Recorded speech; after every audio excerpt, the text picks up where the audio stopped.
the first thing I like to start with is tell me a little bit about your school. Okay, so we're a co-educational private day school based in Chester. We have on site, we've got infant school, we've got a junior school and a senior school. About 100-ish per year group, it varies, but about those sort of numbers. We're kind of a top performing academic school, and in the last sort of 6 or 7 years since we've been taken over by a different headmaster, we've grown quite a lot pastorally, and then obviously we're sort of moving forward as much as we possibly can in terms of children's mental health. So much so that we've just been awarded a Carnegie School Mental Health Award, the gold level of that. And I think in no small part, I think mental fitness ambassadors or wellbeing ambassadors have been a big part of it. So tell me how you chose to do our programme. And it was because I did a bit of independent research in terms of like, what is the best practice for preventative mechanisms with pupils? And I stumbled upon the meta-analysis, which is the search framework. Forgive me, I completely forgot the authors. I'm sure you can. Okay. Yeah, so I stumbled across that and I had a read of that, and I read kind of like the synopsis of that, and I was like, oh, that sounds really interesting. And there was a lot of people sort of talking about that study. I was like, oh, I think there's something to this. And then I stumbled across Worth It, and I was like, oh, these guys are actually using that search framework already. So it was really key to us doing a program that it was evidence-based. So using that search framework as part of what you did kind of really fit with what we wanted to do and what we wanted to achieve, and it just kind of aligned exactly what we wanted to do and kind of where we were at that point. And that's kind of why we kind of used the resources and things from you guys. And was there any fears or concerns or like barriers when you? Yeah, obviously, like with anything like this, it's like there's funding to go for it, so that was a consideration, and I had to kind of think about, well, what are we going to gain from this? The fear that I had really was that we've used the Diana Award for anti-bullying before, and it wasn't that successful. I'll be honest, it wasn't fantastically successful, and we've tried to revamp it and work it in different ways, and it's starting to work better. But what happened is we had someone from Diana Award come in and train some pupils who are going to become our anti-bullying ambassadors, and then they were going to sort of take forward the program. And the program felt quite similar to yours in terms of like the idea behind it. But I think because it was based in the evidence, I managed to sort of convince our faculty that this was worth funding and having a go at doing. And I think the concern was that if I didn't lead it enough, that it wouldn't properly happen. And I think that's definitely true of it. I tried to sort of lean off the reins a little bit, and it doesn't work. And I kind of really have to keep on top of it. And there's quite a bit of work to it, I'd say. But I think that was one of our sort of major fears. Is it going to be the same sort of principle as ABA? And then, like, we didn't have to pay for ABA. ABA was a charity-led thing. So that was something we were concerned about. The other thing is, when you sort of present this sort of thing to governors ever, is they're always interested in data for it, and they're like, well, can we measure the impact of this? And obviously measuring impact of kind of support in this nature is so difficult. So I think some of the barriers and the concerns were kind of funding. Would it be a success? And then how do we measure it? They were kind of the three areas and barriers. And I think the money has been absolutely justified. I think when we talk about some of the things that the program are doing at the minute in school and the impacts it's having, I think people can see you can see it's having impact, but you can't necessarily measure it's having impact. And that's difficult to present to externals like governors who aren't in the school permanently, to sort of put that forward to them so they can see it. That's quite difficult. But I think the barriers have kind of been jumped now. And I think we're in a position where we probably we would always use it, I think. Yeah, that's amazing. What did you find most valuable about the program then? Well, the thing I think has been of most value is the pupils who become the ambassadors. I think they've got absolutely tons out of it. So the way we run it is, because I'm working in sixth form, I felt like it would kind of tie in two different roles of mine, I suppose. So I'm deputy head of sixth form.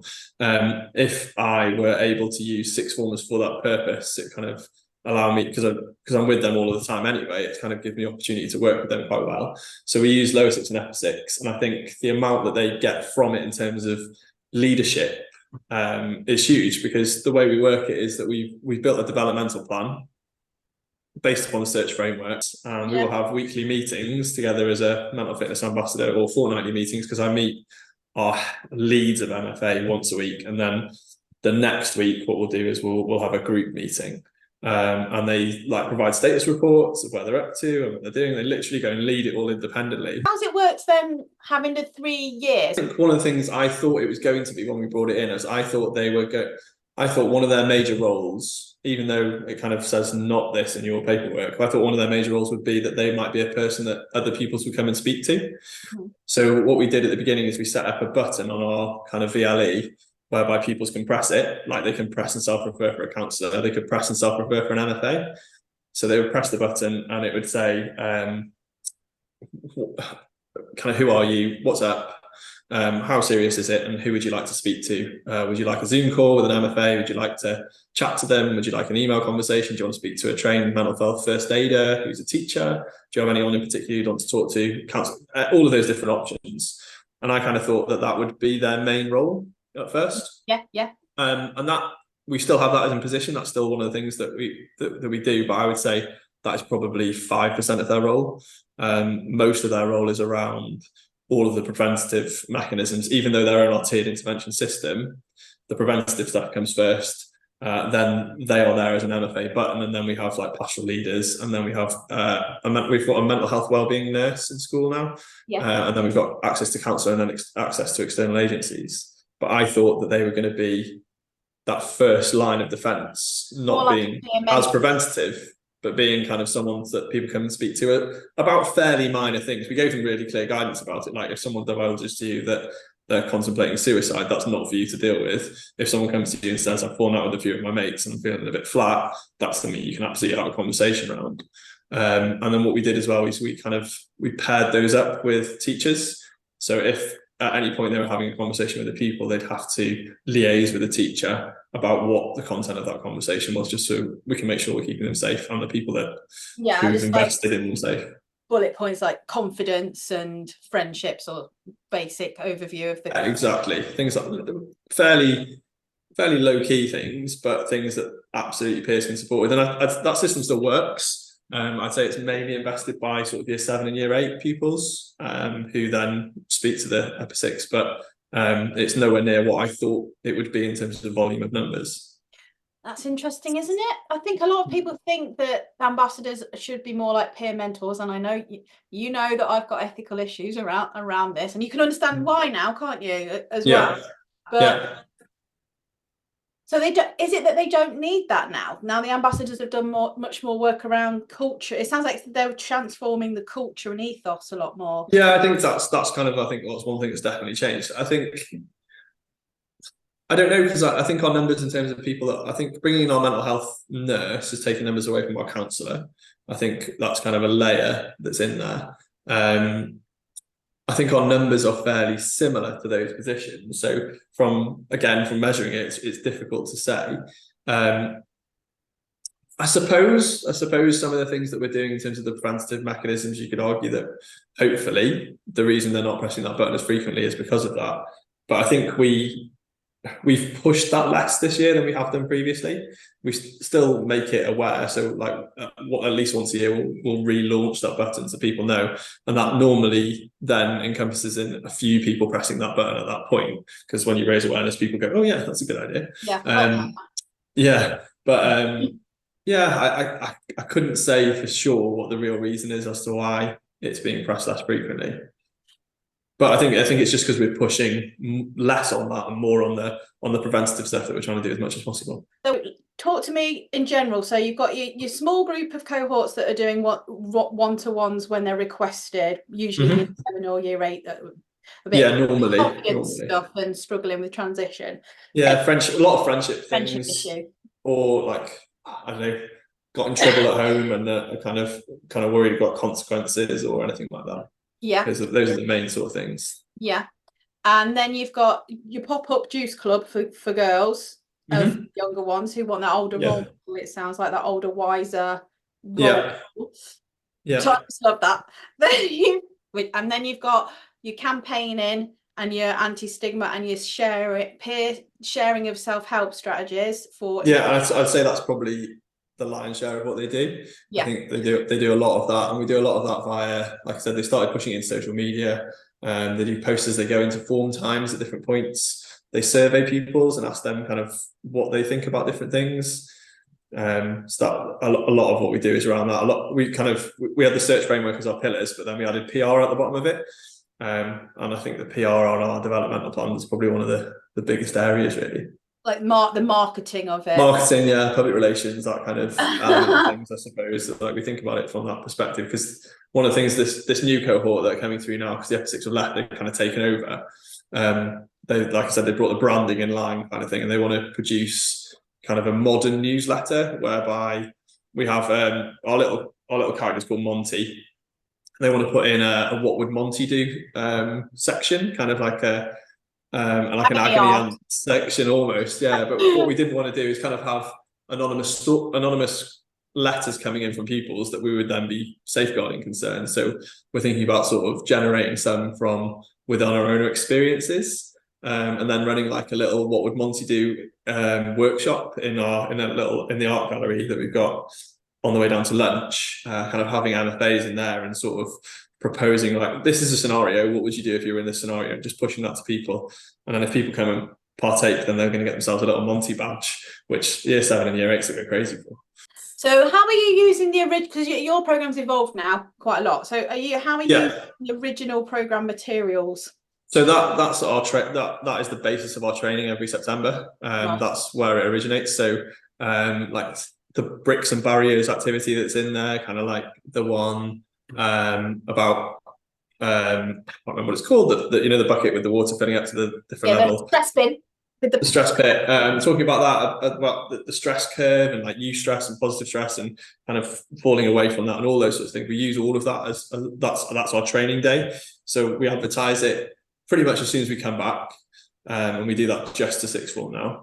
But I think other people use it in different ways. Different schools, I think, do it with different levels of pupils. And then, yeah, like I said, we'll kind of interview them and things, and then we'll take a full day off timetable where they come in and they do training on it. And then myself, the current MFA prefects, another teacher, and then one of the teachers from the junior school who is now leading it in the junior school as well. So we use that heavily in that day. That day, the facilitator manual and the pupil manual, I've doctored them slightly, so it's MFA rather than Wellbeing Ambassadors, and branded it with our Monty and things, but that kind of makes it kind of bespoke to our school, I suppose. It's just but the inside's exactly the same, just with some pictures from us on it. And then at the back of that, what I'll do is I'll put our previous developmental plan, and then once we've gone through all the training material, we'll spend a couple of afternoons possibly whereby we'll start thinking about what our developmental plan should look like for the coming year. The reason they've been selected is because they've got ideas to take forward into the developmental plan. So the pupils that have been picked will do that. Yeah, I love the strategic approach that you're taking, and that you're action planning from that day one, because the training day is meant to end on an action plan where we're like, right, these are all the things you've learned today, what are you going to take forward? What will you do now, kind of thing. I think that's a really important element of it. We also, towards the end of the year, try and survey pupils, like obviously not 5th and F6 because they've left, but we will survey the rest of the school and ask them kind of like what things we've done and what things have worked and what things haven't and what things would they like. And quite often the school voice is pretty sensible in making suggestions of things that they think we are not yet doing that we could do.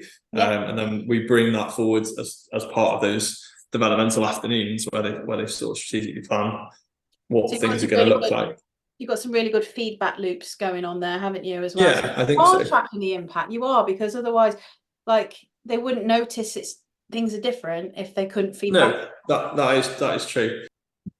So what's changed as a result then? What do you feel the impact is on the school after these 3 years?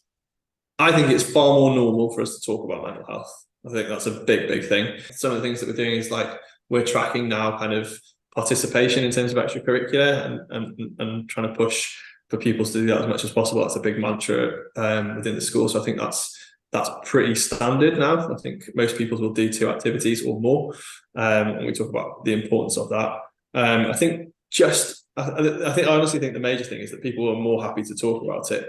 The thing that also has changed is we've changed our policy. So our like MFAs feature in our tiered intervention policy as part of our safeguarding and mental health and the SEMH that we do.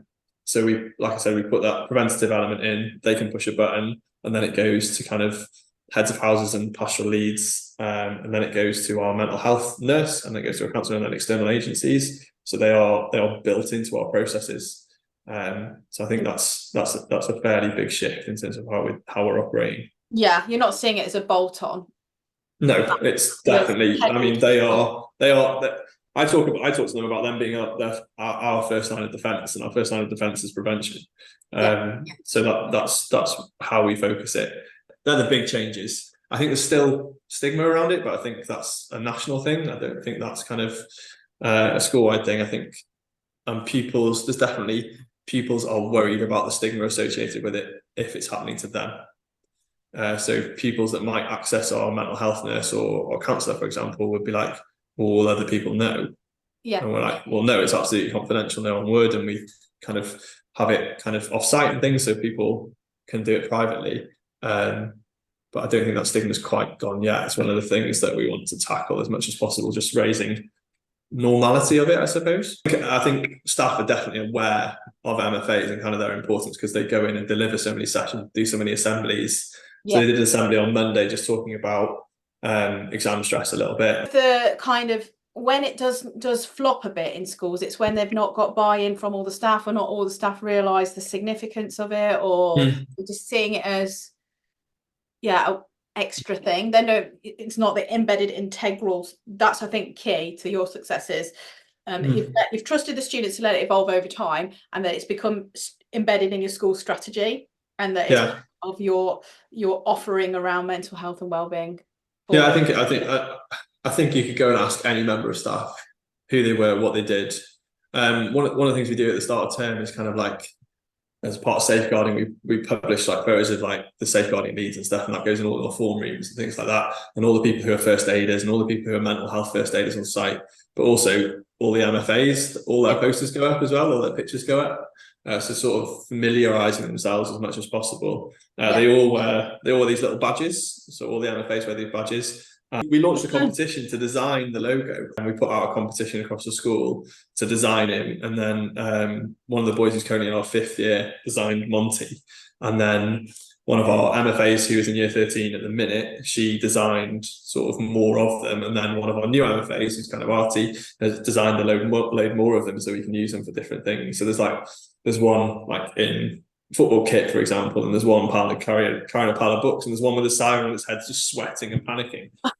So there's like lots of different ones for different things. I love it. It's taken on a life of its own. It really has, yeah. It really has, because they're so heavily buying into that branding thing with it in a minute.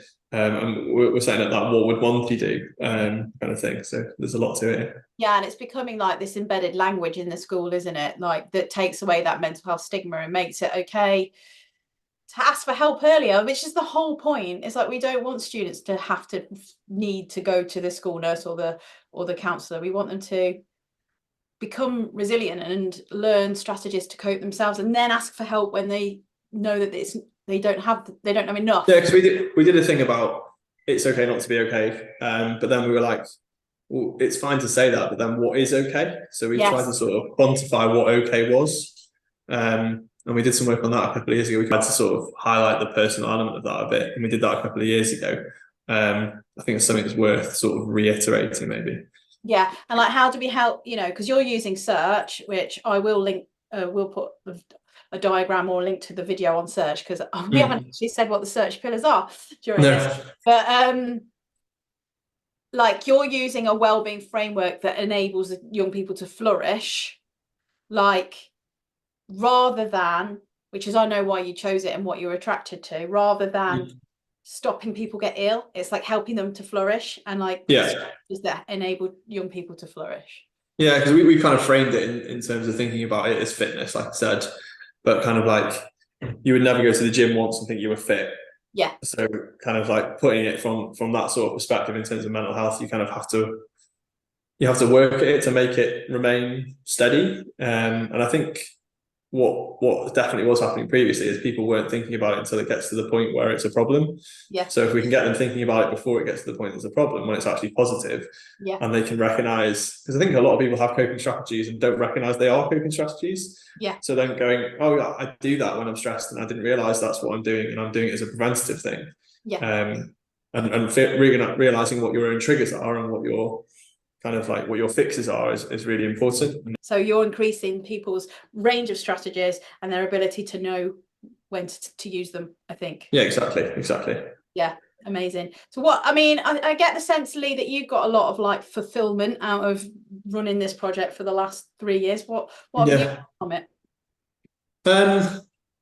Yeah, I do feel a sort of sense of pride when they're sort of doing these things. Definitely, I think it's quite a nice thing, and I think working with the group that I work with, because I see them so frequently, sort of building really positive relationships with them, and just seeing them sort of build in confidence in terms of what they're doing, and seeing them do that, I think I've gained a lot of fulfillment from that. I think it's definitely a lot of time. I think there's definitely quite a lot of time to invest in doing it. But it's become part of my job description now as well. So that's kind of built in to what we do. Also sort of seeing it reflected in our recent inspection. It was talked about fairly heavily within that, and how it was really positive, and then it going towards our Carnegie medal. And I think it has a positive impact. I really do. And I think kind of seeing that and being part of that, it's a nice thing. It makes me kind of chuffed to come to work, I suppose. Yeah. Kind of a bit of a sense of fulfillment. Amazing. So what would you say to other schools considering doing a program like this? I think just get on with it, and sort of bite the bullet and do it. I think if you're concerned about kind of some of the barriers that we were concerned about, you can see that they're sort of overcomable. I think funding can be an issue, but if you can sort of showcase like what other people are doing, then I think that's a really positive thing to do as well. But I think the impact that it's had has been really positive, so I'd just advise people to have a crack at it, really. And like I said, I think the first year was good, the second year was better, and the third year has been fantastic. So I think it's got better as the time has gone on. So I'm really looking forward to seeing sort of what happens this year coming as well. I feel fully invested in this. I would like, if someone said to me, "Oh, you can't do MFA anymore," I'd be kind of devastated not to do that anymore, because I think it's kind of it kind of feels like my baby, even though it's not. Yeah. If that makes sense. Like your project, my project. Yeah, it absolutely feels like that. Yeah, it absolutely feels like that. Any final thoughts? No, I think if you're debating it, do it. I do think it's had a real positive impact. That would be my sort of final thought with it, really. And I am genuinely excited to see what this new group of pupils sort of come up with and do, because they are so enthusiastic, it's infectious as to all the plans and what they want to do, and take it forward. And I think they're going to be a really good bunch. So I think just if you're considering it, just go and have a crack at it.